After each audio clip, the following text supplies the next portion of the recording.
Welcome to you. My name's Dale and this is Dale's Addiction. Today I'm going to share with you the bags that I was influenced to buy. YouTube and Instagram made me do it. I'd really love to thank Enura for tagging me to do this video on Instagram and YouTube. When she tagged me to do this video, I thought, oh no, now's the time I've got to fess up. Her channel is just full of unboxings and her Instagram is amazing for fashion inspiration. I really enjoyed her video and her mentioning the different YouTubers and Instagrammers that had influenced her. I also really enjoyed Amelia Rose's closet video. I went to call her Princess Lux Love then, but I just remembered that's not her name anymore. And yeah, it was quite tricky to come up with my list here because I really wanted to say I wasn't influenced, but I absolutely have been. Speaking of influences, today I am wearing one of the ultimate influences, Lydia Elise Millen's collaboration with Karen Millen, one of her dresses. I'll insert some mod shots here. I bought 3 pieces from her collaboration that I'm super excited to wear for our upcoming autumn-winter.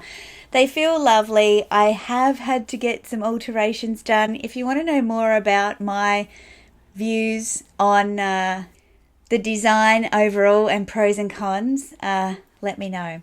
So let's get on with the video.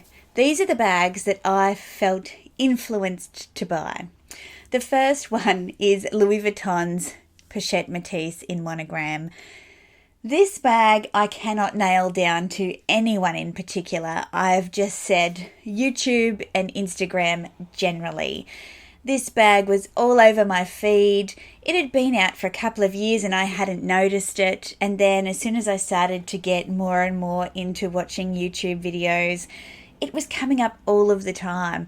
And I bought that bag and I sold it because it wasn't for me. I really didn't enjoy the shape of it. It's not my style at all. And a lot of people really love that bag and I think fantastic, that's great for you. But for me, it was just a great example of being influenced and not going with my own style. So where the influence and my style doesn't match, and it ended up costing me a little penny to sell that bag. So I did lose some money on it. So thanks, YouTube. Now, on the opposite side of that, the next bag that I was influenced to buy would be the Chanel 19 Spring Summer Pink Iridescent Small Classic Flap. What a mouthful. I purchased that bag and I unboxed it and I was just underwhelmed. And I know that sounds so alien because to look at it, yeah, it's pretty, but it's not me. Let's just say that. I don't want to offend anybody. And so we are all here buying things that suit us. That bag was not me at all. I held on to it for a few months and then I sold it. And I sold it for quite a lot more than I paid for it. So it wasn't my intention to buy that as an investment or to flip that bag. I definitely did not go into purchasing that bag with that intention. I thought I really like pink. I'm going to love that bag. Many things about that bag didn't work for me. The size of it, the lack of versatility in wearing it, and just how candy pink that it was. That one I am going to say was influenced by, obviously, Lindy SS, the Pink Queen, ex-Saki Saki, and Karis from LV Lover CC. Okay, let's move into some more uplifting territory. And the next bag I want to talk about is my Chanel Jumbo. Now, my Chanel Jumbo was my first properly researched bag. Usually I do not, well, to that point, which was back in 2018, I was not in the habit of researching bags. I just bought what I liked and what I loved at a time when I walked past and saw it. But the Chanel Jumbo was definitely my first investment bag, I would say. That's when I spent my first big dollars on a luxury handbag. And the one point of truth for the Chanel Jumbo for me and how I was influenced and convinced that it would work for me was none other than Chase Amy. It was one of her absolute workhorse, year-on-year favourite bags, and the more I watched her videos and saw how she styled it, the more I thought, you know, that could work for me. That could work from casual to workwear, and that's how I wanted it to be used.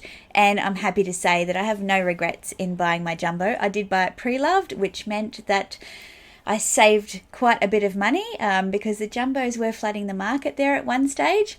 I got the full set from the Purse Fair here in Australia.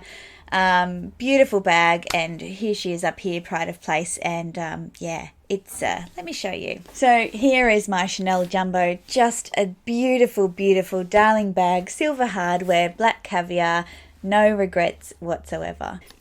Now another bag that Chase Amy can take credit for is my Chanel mini rectangular. Now I got mine in the black lamb with silver hardware. She had a couple of small, mini rectangulars, and also Isabel from Isabel Style had the square and a rectangular, and both, and actually Mel in Melbourne. So there's three.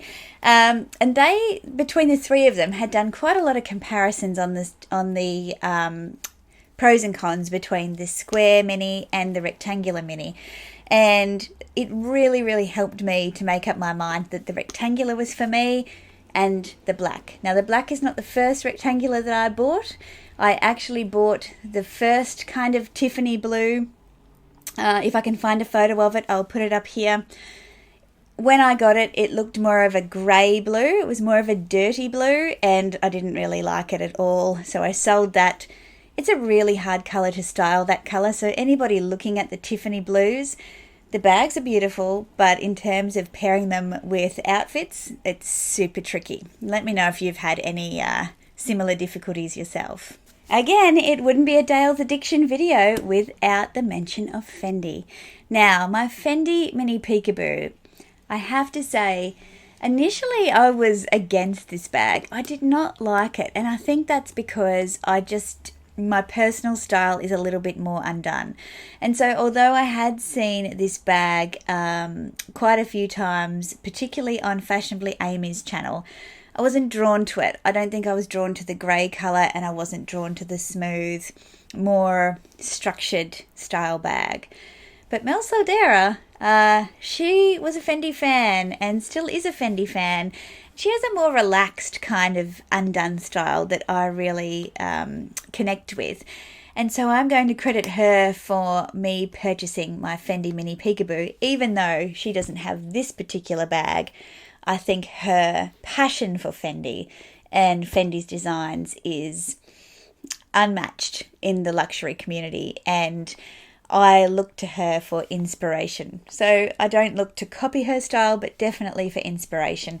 And she mentioned on Instagram that she had the Cellaria in the medium size and sold it and super regrets doing it. So that bag is on my wish list if you want to check out my wish list video for later in this year. But this is just one of my Fendi mini Peekaboos in the black Cellaria style. It's just a stunning, stunning bag. The next bag that I was heavily influenced to buy, and I cannot pin it down to any one particular person, but it did keep coming up in collection videos, was the Louis Vuitton favourite in the MM.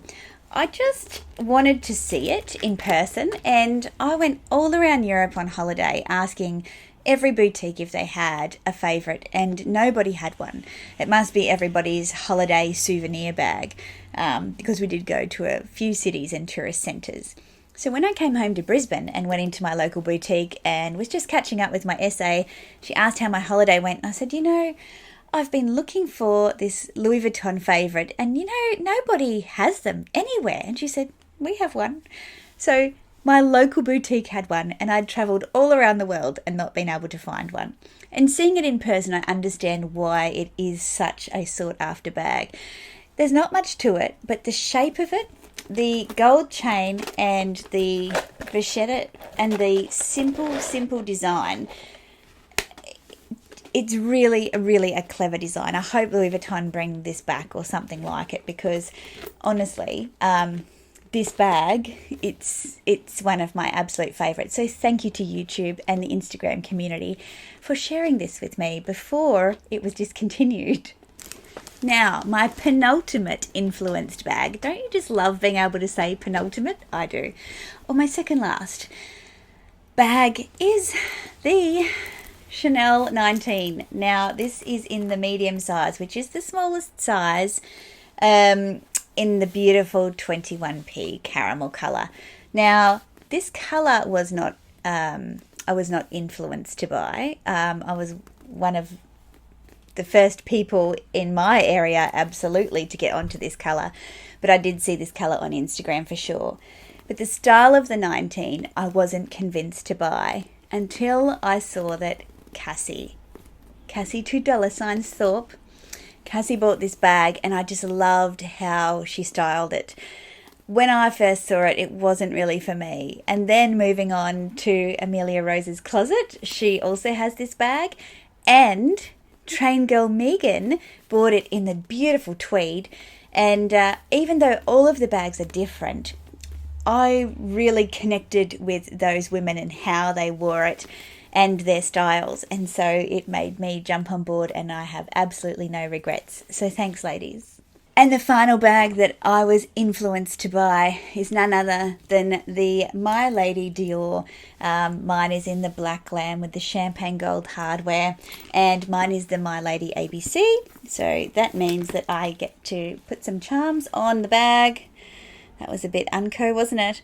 I've got a D, a B, and a star. Now, I have reviewed this bag. I have put this bag up against